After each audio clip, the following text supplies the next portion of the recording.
तो ये मेरे पीछे जो देख रहे हैं दैट इज विजयदुर्ग फोर्ट, और विजयदुर्ग कोकण में शिवाजी महाराज के काल से बना हुआ है।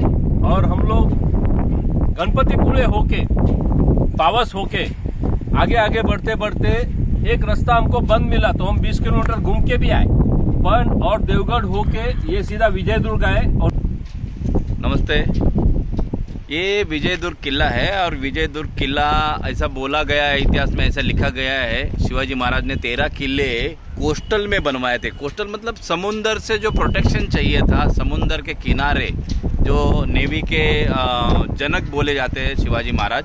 तो ये नेवी जो बनाई गई, तो ये नेवी के लिए छत्रपति शिवाजी महाराज ने ये किले बनवाए थे, 13 किले, उसमें से ये विजयदुर्ग एक किला है।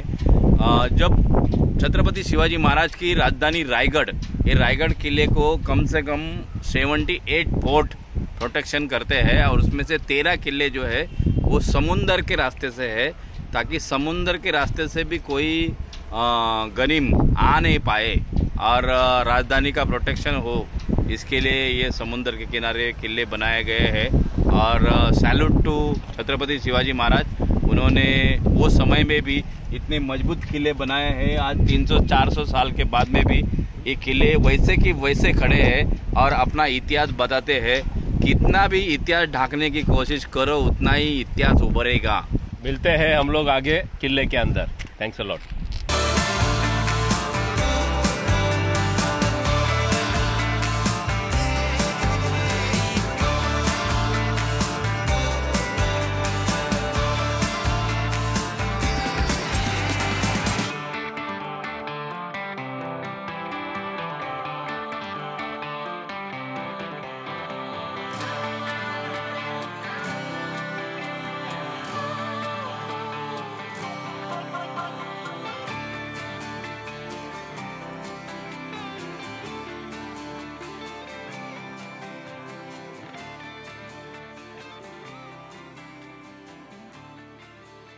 नमस्कार. छत्रपती शिवाजी महाराजांच्या पदस्पर्शाने पावलेल्या विजयदुर्ग किल्ल्यावर आणि इंग्रजांना घेरी आणणाऱ्या घेरियावर टुरिस्ट गाईड अवधूत पाटील आपलं स्वागत करतोय. कुठून आलात? मुंबईवरून. तो किल्ला पाहणार आहोत तो इसवी सन 1195 ते 1205 या काळात शिलार संस्थानाचे राजा भोज यांनी बांधलाय. त्याकडे 5 एकर मध्ये भाग आहे. कोणत्या राजा भोजच्या कोणत्या संस्थानाचा? शिलार घराणं आहे राजा भोज, आणि तो 5 एकर मध्ये बांधलेला तो आतमध्ये भाग आहे, तो आपण नंतर पाहणार आहोत. राजा भोज हे मध्य प्रदेश MP चे, त्याकडून महाराष्ट्रात 11 किल्ले बांधले, त्यापैकी हा एक होता. पन्हाळा त्यांची राजधानी होती. 1218 मध्ये देवगिरीच्या आदिवासी ताब्यात गेलाय, नंतर दौलताबाद. या 1354 मध्ये विजयनगरचे राजा यादव कृष्णदेवराय कर्नाटक त्यांच्या ताब्यात गेलाय, आणि 1431 मध्ये बहामनी सुलतान अल्लाउद्दीन अहमद शाह यांनी या जिंकून घेऊन 1490 ते 1526 या कालावधीत बहामनी राजे 5 तुकडे झाले. बहामनी राजाचे 5 तुकडे म्हणजे आदिलशाही, निजामशाही, कुतुबशाही, बिदरशाही आणि इमादशाही असे 5 तुकडे झाले. यात कोकण प्रांत हा विजापूरच्या आदिलशाहकडे गेला, आणि नंतर जवळजवळ 125 वर्ष केल्यावर विजापूरचं म्हणजे आदिलशाचं राज्य होतं, आणि साधारणपणे 1653 साली महाराजांनी जिंकून घेऊन विस्तारीकरण केलं. जो किल्ला बांधणार 17 एकर 19 गुंठे एवढा किल्ल्याचा परिसर आहे. म्हणजे मला छोटा वाटतोय, पाचमध्ये गेल्याची भव्यता तुमच्या लगेच लक्षात येते. पर्यंत पसरली आहे. मुंबई गोवा महामार्गावर खारेपाटण म्हणून गाव आहे, तिथपर्यंत गेलेली आहे. पलीकडचा डोंगर आहे तो राजापूर तालुका रत्नागिरी जिल्हा आहे. हा सिंधुदुर्ग जिल्ह्यात देवगड तालुका आहे. तटाची उंची समुद्र सपाटीपासून सांगितली जाते ती 36 मीटर आहे, आणि 27 बुरुज आहेत. 20 बाहेरच्या साईडला आहेत आणि 7 आतमध्ये, 27 बुरुज आहेत. असा तिहेरी तटबंदीचा किल्ला आहे, आणि खाली एक तटबंदी आहे, ही दुसरी तटबंदी आहे आणि तिसरी, याच्यामध्ये किल्ला आहे. आणि तिहेरी तटबंदीचा किल्ला म्हणतो. किल्ला जेवढा तटबंदी किंवा दरवाजे जास्त तेवढं किल्ल्याचं संरक्षण जास्त आहे. हा किल्ल्याला तटबंदी जास्त आहे. जर जंजिरा बघितला असाल किंवा सिंधुदुर्ग जर बघितला असाल किंवा तिकडे सिंगल तटबंदी, हा किल्ल्याला तिहेरी तटबंदी आहे. तिहेरी तटबंदी असलेला एकमेव जलदुर्ग आहे. हा समोरचा बीच दिसतो तो माडबनचा बीच आहे. त्या पाठीमध्ये जैतापूर आणि ऊर्जा प्रकल्प आहे. इकडे हा बुरुज आहे, पण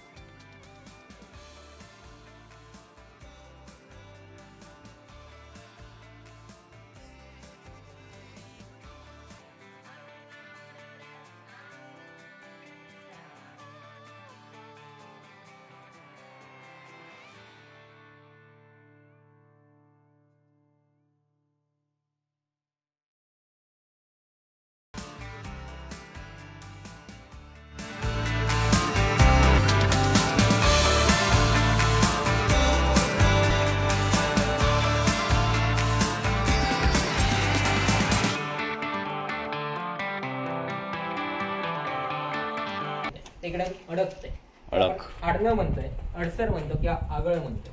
आणि इकडे जे पहारेकरी असते प्रत्येक वेळी उभं राहण्याची शक्ती नाही, ते 24 तास उभं राहू शकत नाही, ते दमणार. त्या तात्पुरता आराम करण्यासाठी त्यांना हा भाग होता, त्याला आपण देवडी म्हणतो. म्हणजे आताचे वॉशमॅन केबिन जर बघितलं तर अशाच असतात, त्या छोटे आणि एसी झाले. जे पूर्ण सागवान लाकूड आहे, हे आपण वर्षानुवर्ष पाण्यात भिजत ठेवणार आहोत. त्याची आधी साल बोलली की ते निघून जाते आणि मग ते वापरला जाते. त्याला सिझलिंग पद्धत म्हणतो, म्हणजे मजबूत लाकूड आहे.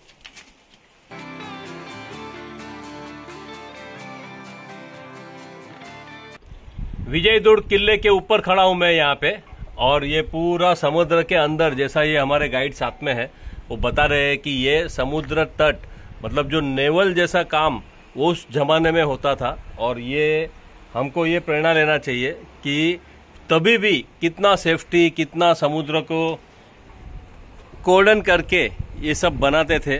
और आज ये हमें सब ने ये देखना चाहिए, समझना चाहिए कि विजयदुर्ग और जितने भी शिवाजी महाराज के फोर्ट है वो फोर्ट को विजिट करना चाहिए.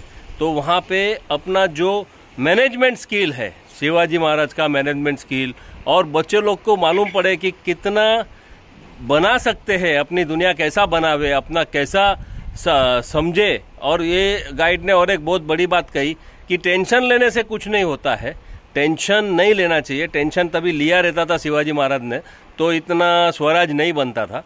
तो टेंशन लेने से काम नहीं बनते हैं, काम करने से काम बनते हैं, वो हमें ध्यान देना है.